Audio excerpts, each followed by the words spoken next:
This is also a generation that believes the power that you and I have today is greater than it's ever been. It's only going to get greater. I'll just give you an example.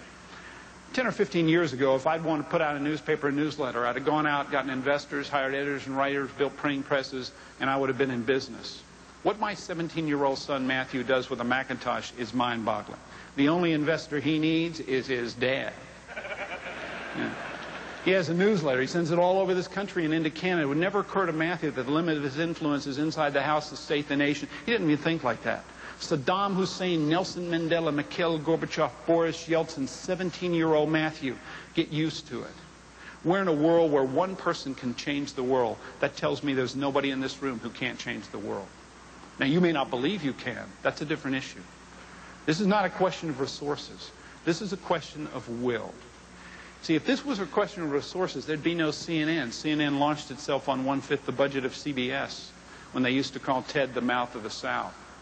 In Vietnam, we used to bomb the bridges that crossed the rivers to keep the Vietnamese troops from crossing those rivers. We had flights go over every day taking pictures of those bridges, making sure they never get put back up, and yet the Vietnamese moved thousands across those rivers. And a friend of mine was in Vietnam talking to a businessman who at the time of the war had been a 24-year-old Vietnamese general, and he couldn't stand it. And he turns to him and says, "All right, how'd you get him across the river?"